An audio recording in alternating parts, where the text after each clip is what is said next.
Je suis Fonyo Maïmouna Kone, je suis une superwoman. Rendez-vous le 25 mars pour la 9e édition de Superwoman by Ayana. Trouvez toujours quelqu'un à qui vous pouvez vous identifier. Construisez votre rêve dans votre tête et ne lâchez rien. Venez découvrir l'histoire de Maïmouna. Au programme, atelier, partage d'expériences, expo-vente. Plus d'infos sur ayanawebzine.com et au 07 68 99 99 01. Akwaba, bienvenue à la 9e édition de Superwoman by Ayana. Alors, le musée nous accueille, le musée Adama Tungara, le musée des cultures contemporaines. Je suis Patricia Zondiyao, je suis une superwoman. Rendez-vous le 25 mars pour la 9e édition de Superwoman by Ayana. J'ai fait une initiative, ça n'a pas marché. Quelles sont les leçons apprises? Je leur demande d'être dans cette mouvance des leçons apprises. Venez découvrir l'histoire de Patricia. Au programme, atelier, partage d'expériences, expo-vente. Plus d'infos sur ayanawebzine.com et au 07 68 99 99 01. Bonsoir, bonsoir. Merci beaucoup. Merci d'être là. On commence avec un peu de retard. On est désolé, mais on voulait vous faire voir le coucher du soleil et qu'il fasse moins chaud, que vous profitiez de ce moment. Donc, applaudissez déjà pour vous-même. Merci d'être là. Alors, j'étais censée préparer un discours pour vous parler d'Ayana. Mais moi, je voulais vous dire déjà merci. Merci d'être venu. Merci de soutenir ce média qui existe depuis 10 ans, pour lequel on se bat et pour lequel, en fait, on veut vraiment accompagner les femmes à travers nos contenus, à travers nos événements, à travers nos ateliers. Merci aussi à nos sponsors, à mes grandes sœurs qui sont là, aux amis, aux partenaires. Cette année, je voulais vous présenter aussi mon amie Antonia, mais qui est aussi notre directrice stratégie. Parce que chaque année, Superwoman, on va dire la conception, on le conçoit, on le développe et tout ça. Et cette année, on a fait appel à Antonia pour nous accompagner justement dans la création, la conception de cet événement. Et je pense que ce serait mieux que ce soit elle qui en parle, qui explique pourquoi le thème c'est « Et demain » et tout ça. Donc je vous présente Antonia David, qui va vous parler de Superwoman 2021. Bonjour à tous, Akwaba, comme on dit déjà. Moi, pareil, j'étais censée présenter un discours, mais effectivement, ça fait quelques mois déjà qu'on travaille sur le concept de cet événement. Donc, a priori, je ne devrais pas avoir trop de difficultés à expliquer pourquoi et comment on a décidé de construire cet événement comme celui que vous allez découvrir aujourd'hui.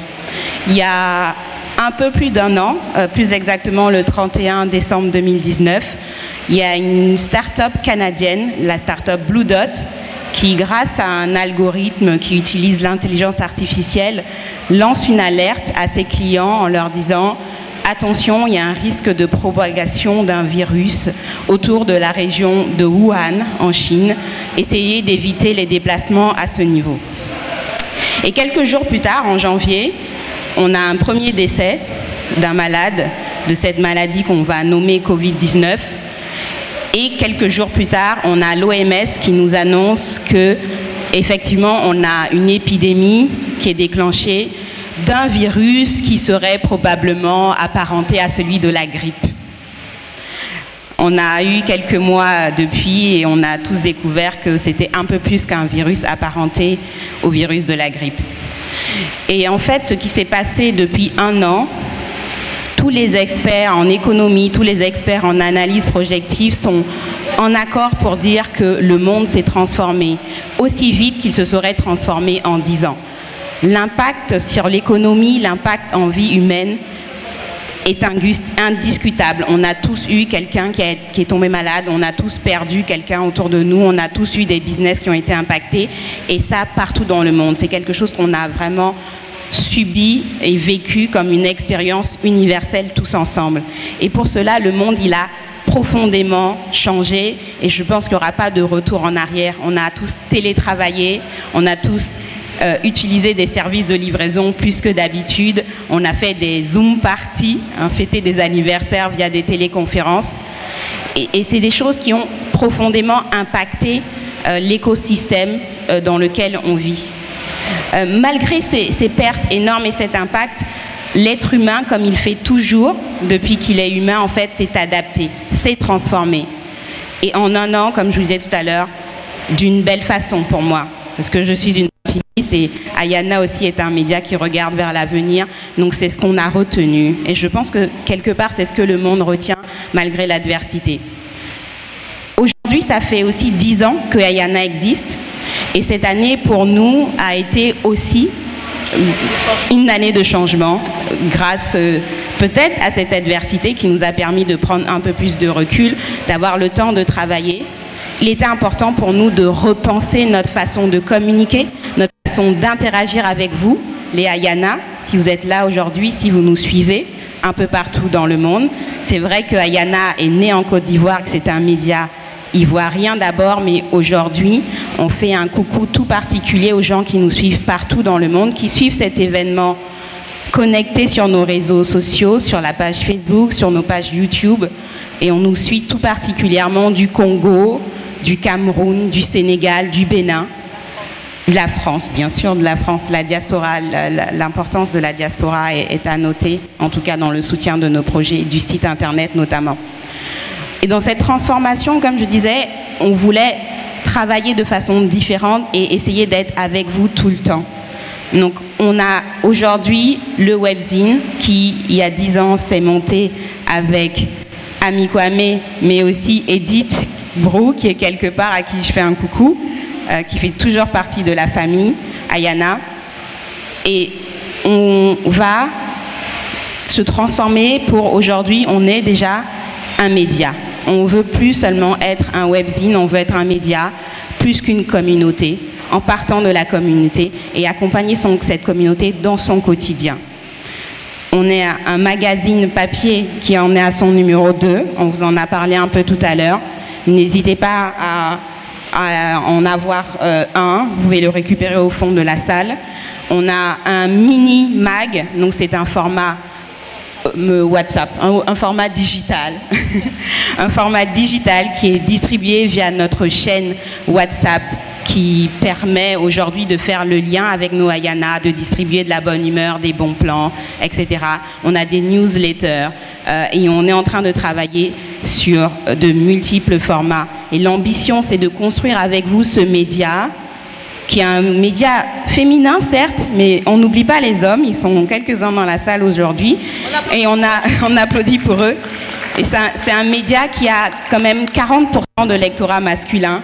Donc on ne les oubliera pas. Et on a l'ambition vraiment de devenir, en tout cas, ce média panafricain, en tout cas à destination de l'Afrique francophone, parce qu'il est important de faire entendre nos voix, en particulier dans ce moment de transformation. Il faut qu'aujourd'hui, d'une façon ou d'une autre, nous soyons de plus en plus nombreux à porter nos voix. Et donc, c'est avec tout ce contexte, en fait, que c'était important pour moi au départ, toute seule, et ensuite toute l'équipe m'a rejoint dans cette envie. C'était important pour nous de nous interroger sur quel allait être l'avenir, quelles allaient être les perspectives demain dans ce monde qui profondément a changé et qui à la couleur, en tout cas à la coloration de cette maladie qui est pas un phénomène drôle, a impacté en tout cas tout l'écosystème dans lequel nous vivons. Quelles seraient les perspectives pour le monde de demain? Donc, et demain, qu'est-ce qu'on fait? À quelles questions on répond? Quelle capacité on doit avoir? Quelle qualité on doit posséder pour être un être humain agile, un être humain capable de résilience, un être humain capable de se transformer. Et c'est pour ça qu'on a décidé de faire partager les expériences de femmes qui, pendant cette crise sanitaire, ont continué à avoir des initiatives et à transformer non seulement leur quotidien, mais à impacter et à rendre des services au sein de leur communauté. Et en cela, je vous laisserai découvrir tout à l'heure, au cours du panel, les expériences et les idées de Maïmouna Fognon, Patricia Zoundi et Oumi Sambou. Et j'espère que ça sera une belle expérience que nous partagerons tous ensemble. Et enfin, quand même, parce que monter un événement, être entrepreneur, c'est un combat de tous les jours, nous souhaitions remercier tous les sponsors, tous les partenaires qui nous ont accompagnés, particulièrement cette année où la crise a touché toute l'économie.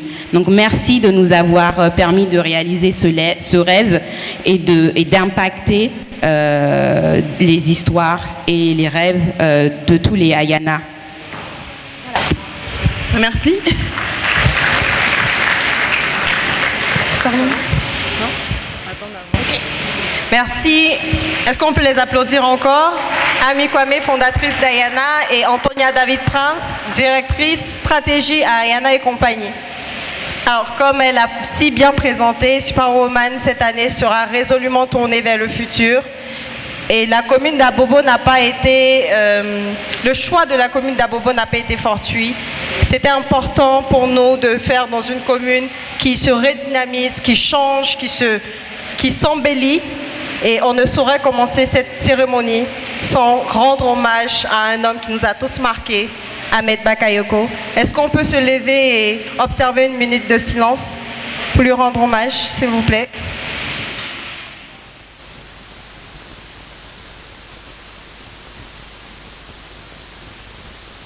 Merci, merci. On enchaîne avec le premier atelier. Un atelier axé sur la performance et le management avec Dacive Kwao, fondatrice de la Maison d'Yves. Elle a accumulé plusieurs années d'expérience. Est-ce qu'on peut l'applaudir pendant que je la présente et qu'elle monte? Elle a accumulé plusieurs années d'expérience dans la direction des ressources humaines et le développement des entreprises. Donc elle va nous entretenir un peu sur le thème « Comment s'organiser pour être plus performant ?» Pourquoi ce thème? Parce qu'avec le bouleversement qu'a occasionné la crise sanitaire, nous avons observé plusieurs changements. Comme elle a dit, le télétravail, et c'était important pour nous de revenir sur comment on pouvait s'organiser, comment on pouvait avoir des petites stratégies pour être toujours plus performant. Donc je te laisse la parole, je serai à côté de toi, te poser quelques questions de temps en temps pour recueillir les questions des... Alors, je ne sais pas si... Bonsoir tout le monde. Je suis ravie d'être ici. Je découvre le musée. J'adore les musées, j'adore les bibliothèques. Et d'avoir fait ça à Abobo, c'est hors contexte, mais c'est comme un puits de lumière au sein d'une foule. Tout autour, vous voyez, il y a beaucoup de mouvements, il y a des marchés, tout ça. Et ici, on est dans un havre de paix. Et vraiment, je dis bravo à Ayana d'avoir choisi cet endroit et de nous faire découvrir aussi cet endroit. Parce que peut-être que s'il n'y avait pas eu cet événement, je n'aurais pas pris la route pour arriver jusqu'ici en me disant non, j'ai peur, on ne sait jamais avec tout ce qu'on dit. Et en fait, non, à Bobo, c'est cool en fait. Voilà. C'est la première chose. Bon, je ne sais pas s'il prévoit de passer ma présentation. Donc le but, c'est aujourd'hui, je ne peux pas tout vous apprendre, mais je vais vous parler un peu d'organisation et de performance. La première chose, c'est, on va définir les termes. Qu'est-ce qu'une organisation? C'est simple, hein. Je n'ai pas inventé les définitions, c'est dans le Larousse. Hein, donc je vais vous les lire. Donc s'organiser, c'est prendre des dispositions en vue d'un résultat. Et la performance, c'est un exploit ou une réussite remarquable en un domaine quelconque. Bon, globalement, c'est comment tu vas t'arranger et puis ce que tu as prévu de faire là, tu as fait ça vite. Globalement. Donc c'est ça la performance. S'organiser pour être performant, c'est juste ça. Donc il existe plusieurs manières d'aborder ces éléments-là, surtout à travers la définition de ses priorités. Parce que vous allez trouver beaucoup de documents, beaucoup de livres qui vont vous parler d'organisation, mais ce que moi je vais essayer en tout cas de vous apprendre aujourd'hui, de vous partager surtout, c'est une expérience qui est un peu personnelle et que je partage avec les personnes que j'accompagne dans le cadre de mes coachings de vie professionnelle. Alors, j'ai défini 4 domaines de vie. parfois, quand on est des femmes, on nous dit que tu as la vie professionnelle, la vie familiale et la vie sociale. Donc la vie professionnelle, c'est tout ce qui est en lien avec ton travail, les networking, etc. La vie familiale, on te dit c'est tes parents, c'est les enfants. Et la vie sociale, c'est les amis, tout ça. Et puis, c'est tout. Donc ça veut dire que quand on est censé dire tu as passé du temps pour toi, c'est que tu as passé du temps à t'occuper de tes enfants. Oui, j'ai pris du temps pour moi, j'étais avec les enfants. Non, ça c'est du temps de famille. Et ça permet en fait, quand on ajoute le volet personnel dans l'organisation, de travailler sur sa spiritualité, sur son sport, sur son apparence, sur son bien-être personnel. Et aujourd'hui, Ayana, c'est quand même un magazine de femmes. Donc il est important que les femmes, mais aussi les hommes, prennent ce point-là comme un point essentiel. Parce que c'est ce qui va définir finalement l'organisation générale qu'on pourra avoir. Quand on vous dit organisation, certains pensent simplement organisation de la maison, d'autres pensent simplement organisation, les 5 S au niveau professionnel. Mais en fait, il n'y a pas que ça.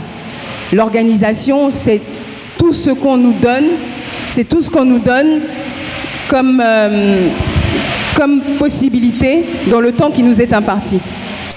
Alors, le temps qui nous est imparti, c'est simple. Je vais me lever pour vous expliquer. Vous voyez, par jour, on a 24 heures par jour. Ça vous fait 168 heures par semaine, 720 heures par mois, c'est tout. C'est tout. On ne peut pas agrandir. La journée, c'est 24 heures. Donc, quand vous travaillez, quand vous passez une semaine, vous savez que vous dormez. Il y a des choses que vous ne pouvez pas diminuer. D'accord? Donc, vous allez dormir. Je prends un cas pratique. Une personne qui dort 8 jours. Quand vous déjeunez, vous mangez matin, midi, soir. On peut dire que ça vous prend 2 heures le temps de bavarder un peu en famille. Et ensuite, vous allez vous laver. Pour ceux qui ne tuent pas cabri, normalement, vous vous lavez un peu, vous prenez un peu le temps pour le maquillage le matin. Donc, en tout, ça vous fait 77 heures par semaine d'incompressible. Quand on regarde tout ça, 77 heures, c'est parti dans les 168 heures par semaine. D'accord? Donc, sur les 168 heures par semaine, il ne vous reste que 91 heures à gérer. Sachant qu'une personne qui dort 8 heures, vous imaginez combien ça fait par semaine? Ça veut dire qu'en gros, nous, dans les 7 jours-là, on dort 2 jours. On dort 2 jours, un peu plus de 2 jours par semaine, quand on cumule. Donc ceux qui pensent à dormir 10 heures par semaine, etc., attention, c'est votre vie qui passe en fait. Parfois, on a besoin de se reposer, mais c'est votre vie qui passe. Le temps restant donc est de 91 heures par semaine. Pour un employé lambda, en Côte d'Ivoire, c'est 40 heures. Ça aussi, pour quelqu'un qui travaille dans une entreprise, on ne peut pas réduire les 40 heures. Donc si vous faites la somme du temps qui vous reste, il ne vous reste que 51 heures par semaine pour gérer les autres domaines de votre vie. Ça veut dire voir vos amis, voir votre famille et vous occuper de vous-même. C'est pas beaucoup. C'est pour ça que l'organisation est importante.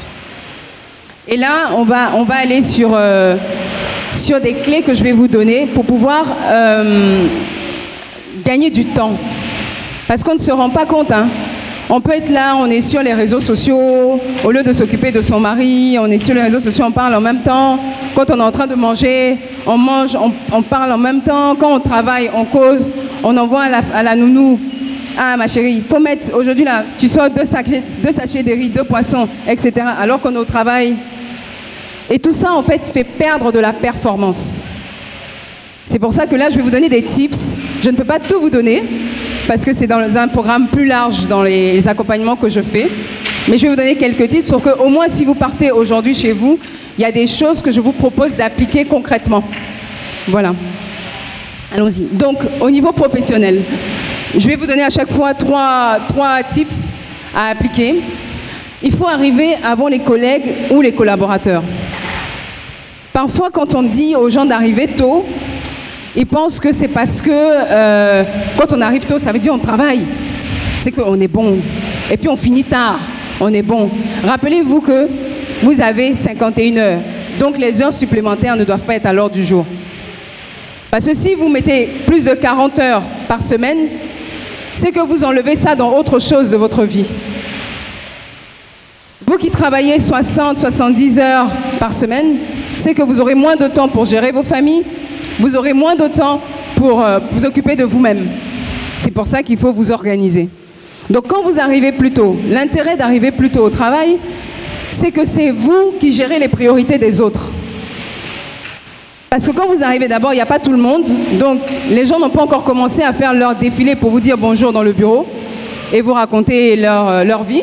Donc là, ça prend au moins 30 minutes de travail de votre vie. Hein. Ah, bonjour ma chérie, comment ça s'est passé hier? Ah, tu as fait quoi? Ah, tu as vu le film qui était à la télé là? Ah, comment ça s'est passé? Ah, toutes ces choses qui en réalité vous font perdre de la performance.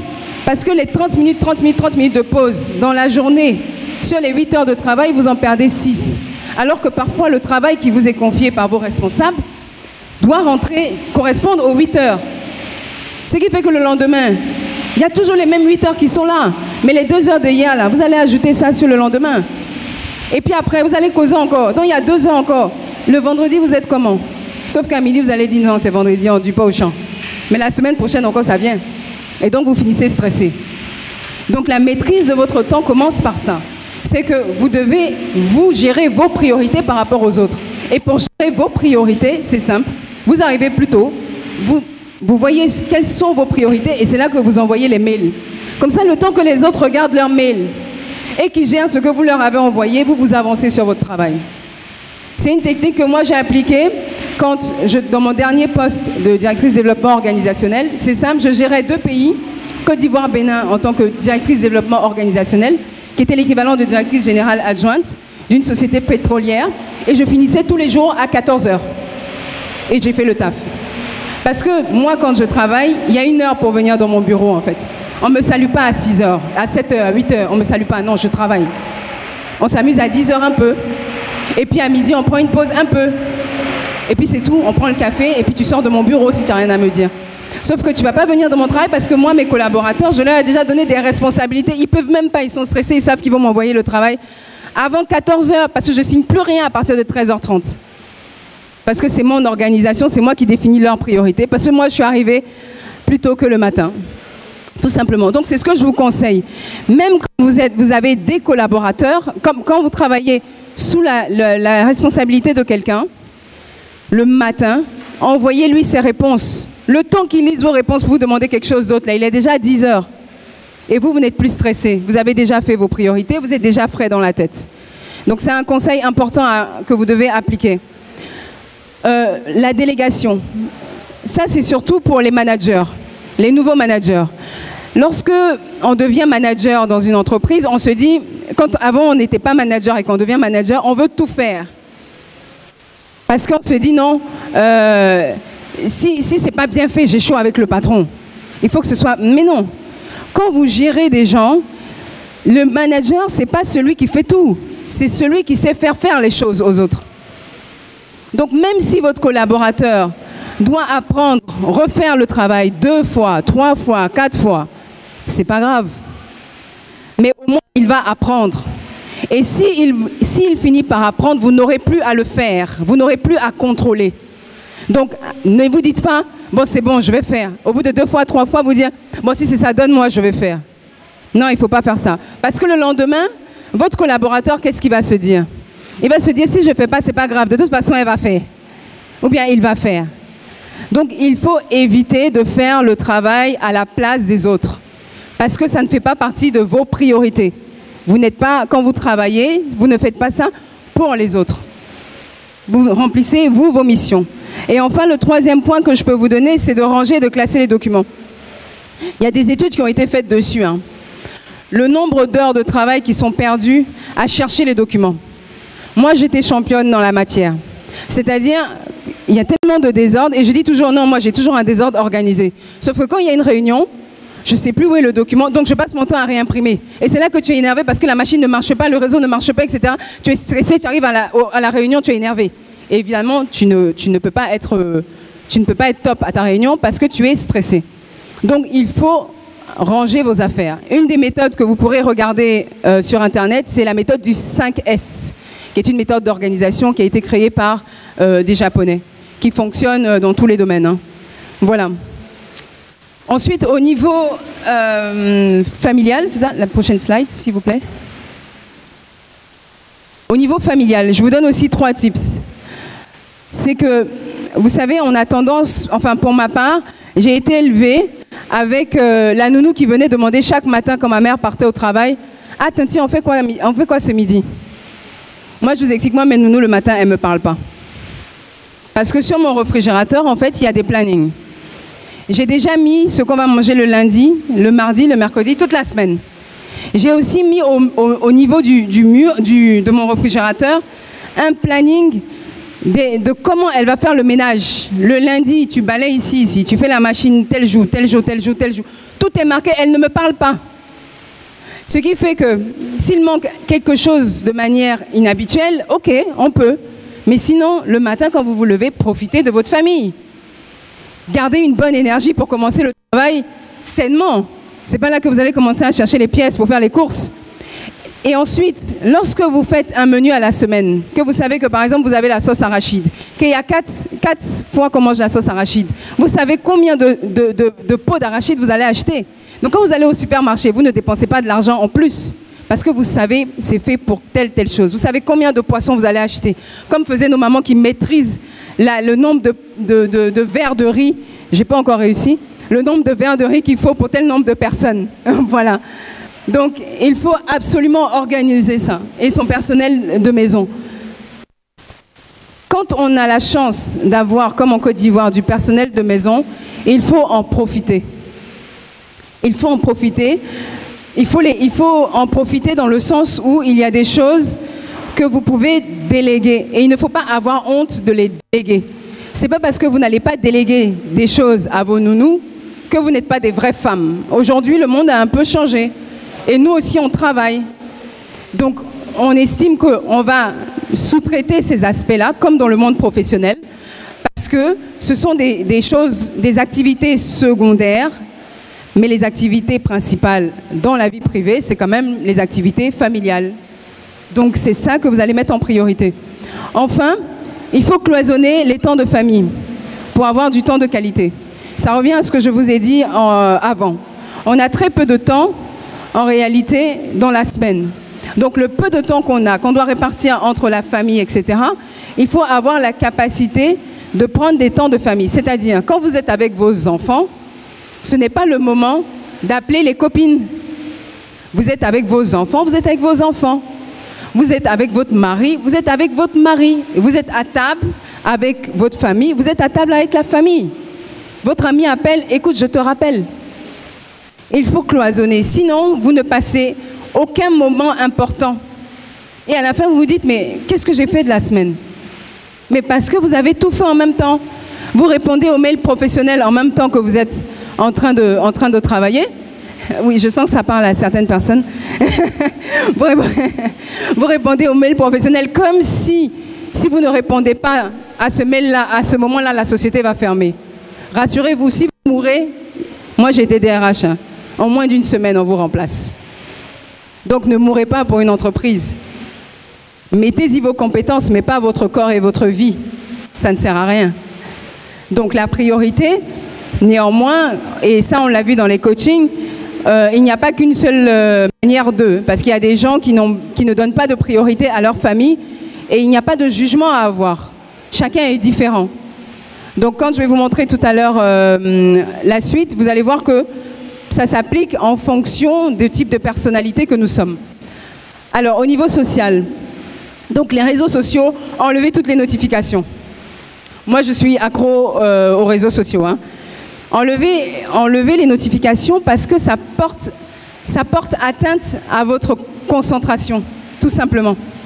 On ne se rend pas compte, hein, mais il y a un petit... Et ce sont des informations faciles. Sauf que, quand vous avez des tweets du monde entier, de toutes les guerres qu'il y a dans le monde entier, même si vous êtes levé heureux, avant 10 heures, vous êtes malheureux. Parce que vous savez combien de gens sont morts, parce que vous savez tel... Et puis les gens qui aiment bien publier, moi je suis comme ça aussi un peu, aiment bien publier des trucs tristes. Ah, tu n'as pas vu la fille là? Oh, elle a eu tel problème. Hein. Ah, c'est triste, hein? Mais toi, c'est comment? Moi, si c'était moi là, j'allais pas... Mais attends, il est 10 heures, je suis au travail en fait. Je suis au travail. Comment les gens font pour se clasher à 10 heures? Mon ami, tu es au chômage. À 10 heures, normalement, on travaille. Soit tu travailles, soit tu es en train de chercher du travail. Mais à 10h, quand tu travailles pour quelqu'un, tu n'es pas sur tes réseaux sociaux. Même si tu es dans une boutique, même si tu es dans un magasin, tu n'es pas sur tes réseaux sociaux parce que le temps que tu passes là sur les réseaux sociaux, en fait, la personne qui t'a embauché paye pour ça. La personne paye pour ça. Donc, tu ne peux pas te permettre d'utiliser quelque chose qui est de l'ordre du social, donc de chez toi, à l'envoyer au travail. Donc, n'envoyez pas ces choses-là. Ne mettez pas Facebook, Instagram et tout ça sur vos ordinateurs professionnels. C'est du privé. Donc, quand vous avez les pauses, vous prenez des pauses à 10h, à midi, vous prenez le temps de faire ce genre de choses. Ensuite, les appels à la famille et aux amis sont des temps à prendre dans des temps morts. Je vous explique. On peut parler à une amie et puis ranger son placard. Ce sont des temps morts. Si vous voulez aller aux toilettes et appeler vos amis, ce sont des temps morts. Ça joue. Ça, c'est pas un problème, vous ne perdez rien. Si vous êtes dans les transports et que vous avez des livres audio, vous vous formez, mais au lieu de dire j'ai fait 1 heure dans les transports, vous avez fait 1 heure à vous occuper et à apprendre. C'est ça, gérer son temps. Optimiser, c'est ça, être performant. Qu'est-ce qu'on fait des 168 heures par semaine qu'on nous donne? Voilà, soit on fait rien et puis on avance, on ne va pas mourir pour autant. Mais simplement, si on a la chance de vivre, le temps qu'on nous donne, c'est une grâce. Donc il faut en prendre soin, tout simplement. Et après, quand vous avez vos amis, essayez de faire des trucs de groupe. Au lieu de voir une personne un jour, une personne 2 jours, et du coup vous ne passez votre temps à faire ça, il est préférable d'essayer d'organiser des sessions où vous êtes tous ensemble. C'est plus agréable. Et si c'est des massages en plus ou des soins privés, c'est encore mieux, comme on va voir sur la vie au niveau personnel, le perso. Quand je fais mes coachings, que les gens commencent à organiser leurs idées, c'est des coachings de vie professionnelle, hein, donc rien à voir normalement avec la vie privée. Mais quand ils commencent à travailler sur leur organisation professionnelle, automatiquement, ils m'appellent pour me dire « Écoute, je ne comprends pas, j'ai commencé à ranger mon placard. » Ils commencent à ranger leur placard, à ranger leur bibliothèque, à ranger la vaisselle. Ils rangent tout parce que votre maison ressemble à ce qui est dans votre tête. Maintenant, pensez à votre placard. Vous pensez. Voilà. Quand on commence à se structurer, à vouloir se structurer, vous allez voir, même quand vous n'avez jamais remarqué qu'il y a des fois, vous en avez tellement marre que vous commencez à ranger tout. Vous ne comprenez pas pourquoi, tout vous énerve, vous rangez tout, vous donnez tout. Parce que dans votre tête, vous avez besoin de clarté. C'est lié, il y a des études qui le montrent. C'est juste lié à ça. Alors, il y a quelqu'un qui a écrit un livre qui s'appelle le Miracle Morning, c'est pas moi qui l'ai inventé, je vous le conseille, qui nous dit qu'il faut essayer de se lever 1 heure plus tôt que d'habitude. Donc, si vous vous levez à 7 heures, il faut se lever à 6 heures. Le principe de se lever un peu plus tôt, c'est de se lever avant les autres. Parce que surtout quand vous avez une famille, vous savez qu'une fois que vous vous levez en même temps que les autres, vous devez eux les gérer. Vous devez gérer les priorités du mari, vous devez gérer les priorités de la maison, etc. Mais 1 heure avant, tout le monde dort. Donc c'est là que vous allez pouvoir développer votre spiritualité et vous pouvez faire votre prière. Tout ce que vous n'avez pas pu faire qui est à vous, vous pouvez le faire à ce moment-là. Donc votre journée paraît plus longue. Et en plus, ce que je veux rajouter, c'est que quand vous vous levez 1 heure plus tôt et que vous commencez le travail à 7h30 par exemple, et qu'il y a quelqu'un à côté qui s'est levé à 7h ou 7h moins, vous n'êtes pas réveillé de la même manière. Quand 10h arrive là, vous vous dites « Ah, depuis là, il n'est que 10h ?» Parce que vous êtes déjà loin. Vous êtes déjà vif. Pendant que les autres sont en train le matin, commencent à aller chercher quelque chose à manger, ça, vous êtes déjà très loin. Donc cette technique-là permet aussi d'être moins stressé. Parce que c'est quand on se réveille tard, en tant que mère de famille, hein, je vous dis pour tout le monde, je pense que si c'est le cas pour vous aussi, c'est là qu'on commence à pousser la tête des enfants. Là, mais dépêche-toi, dépêche-toi, dépêche-toi, tu vas être en retard, dépêche-toi. Alors que si le matin tu t'es réveillé, que tu as fait la petite table, que tu as déjà pensé tout ça, que les enfants ont fait le cartable la veille et que les habits sont déjà déposés, tout ça, tu n'as pas de... Ça te parle? Tu n'as pas de... tu n'as pas de stress. Et le matin, quand vous allez au travail, vous commencez votre journée de bonne humeur parce que vous avez géré vos priorités avant la priorité des autres. Parce que le plus important, c'est vous d'abord. Si vous n'êtes pas bien, que vous n'avez rien à donner, je suis désolée, les gens vont être autour de vous, vous n'allez donner que du négatif. Parce que vous êtes fatigué. Si vous êtes fatigué, vous n'avez rien à donner, tout simplement. On ne donne que ce qu'on a. On ne donne du temps que quand on en a. On donne de la paix aux autres que quand on en a. Donc arrangez-vous pour en avoir, en vous organisant. Donc tout ce qui est aussi au niveau personnel, la planification. On a tendance à faire les choses un peu dernière minute. Moi, je vais vous demander de faire l'effort, d'appeler votre coiffeuse et de lui dire, écoute, chaque jeudi à 10h, tu viens. Ou bien, chaque jeudi à 10h, je suis chez toi. Le massage, tout est programmé au mois. Pourquoi? Parce que vous, ça vous évite d'annuler. Ça vous évite d'être stressé parce que vous avez déjà anticipé sur ce que vous allez avoir à faire ce jour-là. Et deuxièmement, ça vous évite de perdre du temps pour attendre 2 heures, 3 heures chez la coiffeuse. Le temps, là, vous en faites quoi? Vous le perdez, il est parti. Il est parti. Et vous êtes arrivé, vous êtes énervé. Vous êtes énervé, oui, elle a duré sur la tête de l'autre, etc. Alors que si vous aviez organisé votre rencontre, ça n'allait pas être ce cas-là. C'est pour ça que l'organisation est importante. Alors, s'il y a quelque chose que je peux vous dire, c'est qu'il faut être vrai et il faut être vous-même.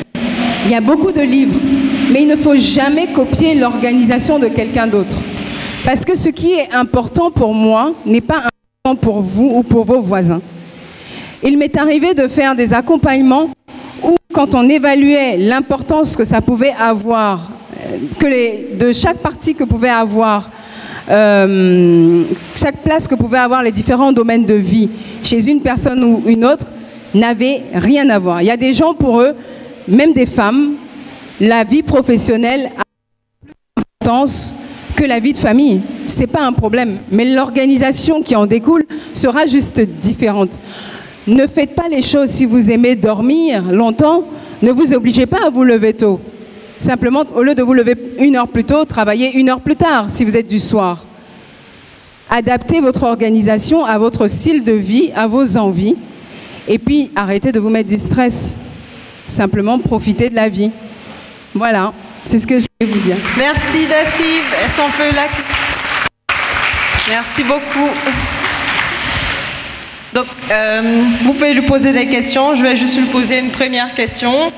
Mais comment on fait pour savoir ce qui marche pour nous en termes d'organisation, en termes de performance? Alors, ce que vous allez faire, c'est que là, je vous ai donné 4 domaines de vie. Je vous ai donné la vie familiale, la vie professionnelle, la vie sociale et la vie personnelle.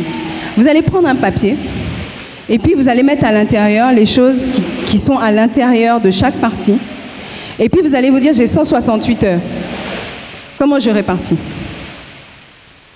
Même si ce n'est pas fait de manière stricte, ça vous permettra en fait de voir qu'est-ce qui vous semble être la chose la plus importante pour vous, ne serait-ce qu'en faisant ça. Voilà. Définir ses priorités. Définir ses priorités. Définir ses priorités, faire des plannings, s'organiser. C'est ça. C'est ça, d'accord. Est-ce que quelqu'un aurait des questions? N'hésitez pas. Des questions? Je suis.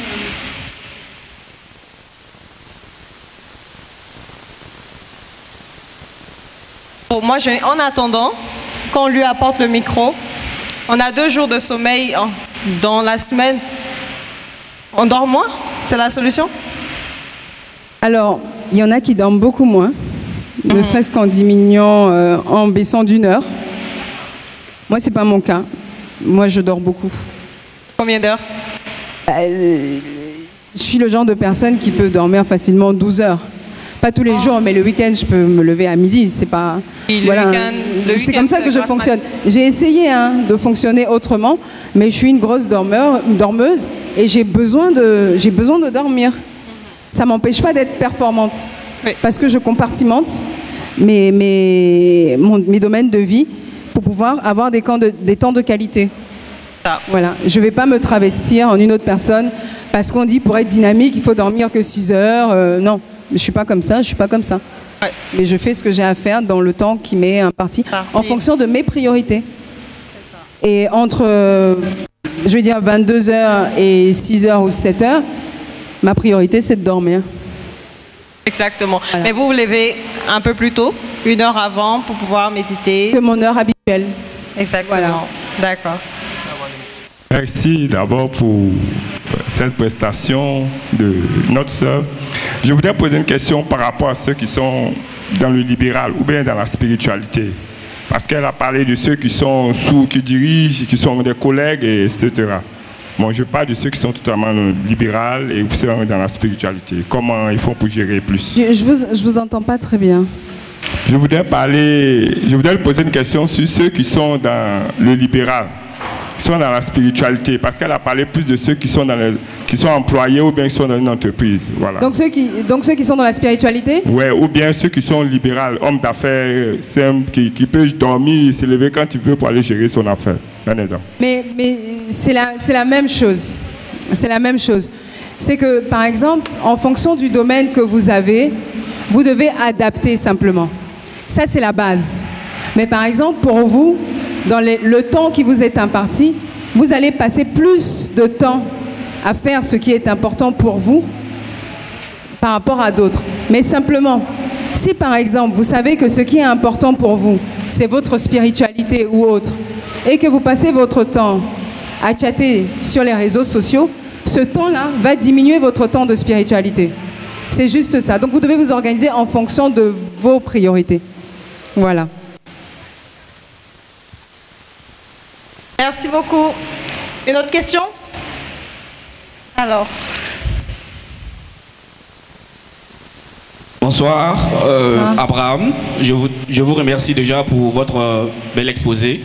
Moi j'ai une question, c'est effectivement très important de compartimenter son temps, mais est-ce qu'on laisse de la place à l'imprévu? Parce que s'il n'y a pas de place à l'imprévu, je pense que ça devient compliqué en fait. Parce que si de 9h à 10h, je dois faire X tâches, et que peut-être que je suis bloqué dans les embouteillages, et que par exemple je rate cette tâche précise-là, ça aura forcément un incident sur le long de ma journée. Donc est-ce qu'il y a une place à l'imprévu? Et comment est-ce qu'on gère ça?